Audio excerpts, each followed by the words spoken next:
അപ്പോൾ ഇന്നത്തെ ടെക് ന്യൂസും കാര്യങ്ങളൊക്കെ നമുക്ക് നോക്കാം. അപ്പം ഷവോമി 15 എന്നുള്ള സ്മാർട്ട് ഫോൺ FCC സർട്ടിഫിക്കേഷൻ സൈറ്റിൽ ലിസ്റ്റ് ചെയ്തിരിക്കുകയാണ്.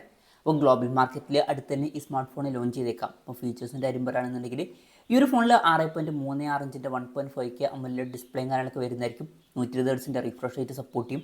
സ്നാപ്ഡ്രാഗൺ 8 എന്ന ഫ്ലാഗ്ഷിപ്പ് പ്രോസസ്സർ വരുന്നതായിരിക്കും. 50+50+50 മെഗാ പിക്സൽ ട്രിപ്പിൾ ക്യാമറ സെറ്റപ്പും 32 മെഗാ പിക്സൽ സെൽഫി ക്യാമറയും കാര്യങ്ങളൊക്കെ വരുന്നതായിരിക്കും. 5400 mAh ബാറ്ററിയും 90 വാട്ടിൻ്റെ ഫാസ്റ്റ് ചാർജ് സപ്പോർട്ടും അതുപോലെ തന്നെ 50 വാട്ടിൻ്റെ വയർലെസ് ചാർജിങ് സപ്പോർട്ടും കാര്യങ്ങളൊക്കെ ഇതിൽ വരുന്നതായിരിക്കും. ഇത് കൂടാതെ ഷവോമി 15ഉം പിന്നെ ഷവോമി പാഡ് 7 പ്രോയും NBTC സർട്ടിഫിക്കേഷൻ സൈറ്റിലും അതുപോലെ തന്നെ TDRA സർട്ടിഫിക്കേഷൻ സൈറ്റിലൊക്കെ ലിസ്റ്റ് ചെയ്തിരിക്കുകയാണ്. അപ്പോൾ ഗ്ലോബൽ മാർക്കറ്റിൽ ഈ ഡിവൈസുകളൊക്കെ അടുത്ത് തന്നെ ലോഞ്ച് ചെയ്യാൻ ചാൻസ് ഉണ്ട്. പിന്നെ ഓസ്ട്രേലിയയിൽ 16 വയസ്സിന് താഴെയുള്ള കുട്ടികൾക്ക് സോഷ്യൽ മീഡിയ ബാൻ ചെയ്തിട്ടുള്ള പുതിയൊരു നിയമം പാസ്സാക്കിയിരിക്കുകയാണ്. നല്ലൊരു കാര്യം തന്നെയാണ്. പിന്നെ ആമസോണിൽ ബ്ലാക്ക് ഫ്രൈഡേ സെയിൽ സ്റ്റാർട്ട് ചെയ്തിരിക്കുകയാണ്. പല ഓഫേഴ്സും ഉണ്ട്, ചെക്കൗട്ട് ചെയ്യാവുന്നതാണ്. പിന്നെ എലോൺ മസ്ക് ഗെയിമിംഗ് ഇൻഡസ്ട്രിയിലോട്ടും കൂടി വരാൻ പോവുകയാണ്. അവരുടെ AI ഒക്കെ വെച്ചിട്ടായിരിക്കും പുതിയ ഗെയിംസും കാര്യങ്ങളൊക്കെ അവർ ഡെവലപ്പ് ചെയ്യുക. പിന്നെ OnePlusൻ്റെ 13R എന്നുള്ള സ്മാർട്ട് ഫോൺ ഇപ്പോൾ ഗീക്ക്ബെൻ സൈറ്റിൽ ലിസ്റ്റ് ചെയ്തിട്ടുണ്ട്. ഈ ഒരു ഫോണിന് സിംഗിൾ കോറിൽ 2221 പോയിൻറ്റും മൾട്ടി കോറിൽ 6615 പോയിൻറ്റുമാണ് ലഭിച്ചിരിക്കുന്നത്. ഇപ്പം സ്നാപ്ഡ്രാഗൺ 8 Gen 3 എന്ന പ്രോസസ്സറായിരിക്കും ഇതിൽ വരിക. 12 GB റാം വെർഷനാണ് ഇതിൽ ലിസ്റ്റ് ചെയ്തിരിക്കുന്നത്. ആൻഡ്രോയിഡ് 15 ബേസ് ആയിട്ടുള്ള സോഫ്റ്റ്വെയർ ആണ് ഇതിൽ വരുന്നത്. പിന്നെ മുമ്പുള്ള റിപ്പോർട്ടുകളനുസരിച്ചിട്ട് ഈ ഒരു ഫോണിൽ 6.78 ഇഞ്ചിൻ്റെ 1.5K റെസൊല്യൂഷനിൽ വരുന്ന OLED ഡിസ്പ്ലേ ഒക്കെ വരുന്നതായിരിക്കും. 50+8+2 മെഗാ പിക്സൽ ട്രിപ്പിൾ ക്യാമറ സെറ്റപ്പും 16 മെഗാ പിക്സൽ സെൽഫി ക്യാമറയും കാര്യങ്ങളൊക്കെ വരുന്നതായിരിക്കും. 100 വാട്ടിൻ്റെ ഫാസ്റ്റ് ചാർജ് സപ്പോർട്ടൊക്കെ ഇതിൽ വന്നേക്കാം.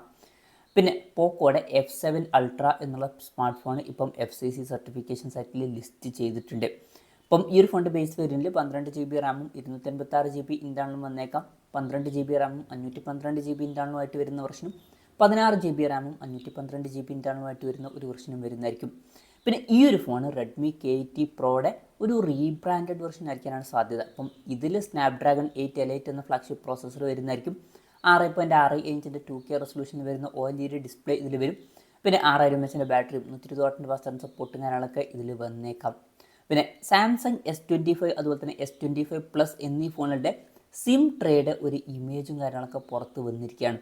അപ്പം ഇതിൽ നിന്ന് മനസ്സിലാവുന്ന ഒരു കാര്യം എന്താ വെച്ചാൽ ഫോണുകളുടെ കളറാണ്. ഇപ്പം ഈ ഫോണുകളിൽ black, green, purple, blue, white എന്നീ കളർ വേരിയൻസ് വന്നേക്കാം.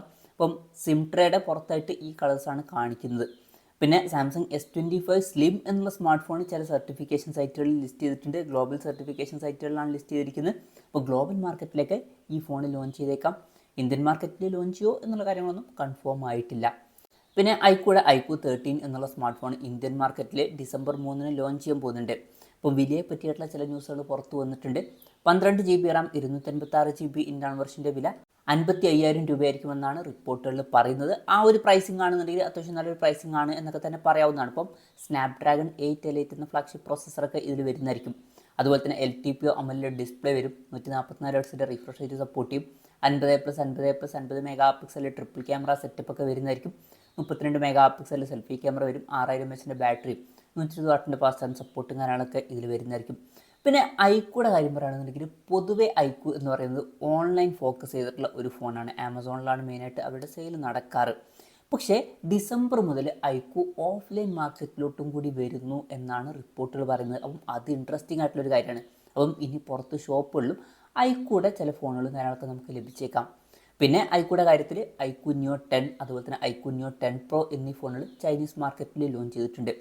ഇപ്പം ഈ രണ്ട് ഫോണുകളിലും 6.78 ഇഞ്ചിൻ്റെ 1.5K റെസൊല്യൂഷനിൽ വരുന്ന AMOLED ഡിസ്പ്ലേ ആണ് വരുന്നത്. 144 ഹെർട്സിൻ്റെ റിഫ്രഷ് റേറ്റ് ഒക്കെ സപ്പോർട്ട് ചെയ്യുന്നുണ്ട്.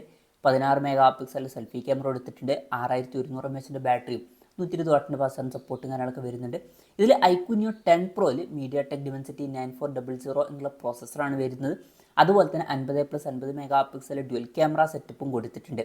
വില വരുന്നത് 3199 യുവാനാണ്. അതായത് ഏകദേശം 37,000 രൂപ പ്രൈസ് റേഞ്ചിൽ. iQOO Neo 10ൽ സ്നാപ്ഡ്രാഗൺ 8 Gen 3 എന്ന പ്രോസസ്സറാണ് വരുന്നത്. പിന്നെ 50+8 മെഗാ പിക്സൽ ഡ്യുവൽ ക്യാമറ സെറ്റപ്പാണ് ഫോണിൻ്റെ ബാക്കിൽ കൊടുത്തിരിക്കുന്നത്.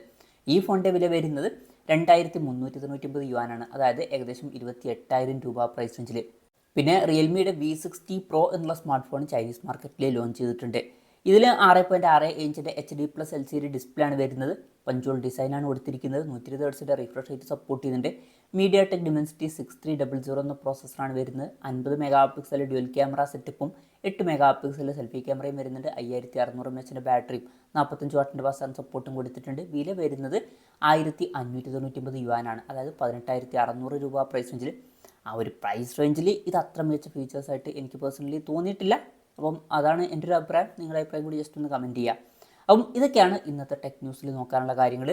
ഈ ഒരു വീഡിയോ നിങ്ങൾക്ക് ഇഷ്ടപ്പെട്ടു എന്ന് വിചാരിക്കുന്നു. എന്തായാലും വീഡിയോ പറ്റിയിട്ടുള്ള നിങ്ങളുടെ ജെന്യൂൻ ആയിട്ടുള്ള അഭിപ്രായം ജസ്റ്റ് ഒന്ന് കമൻറ്റ് ചെയ്യുക.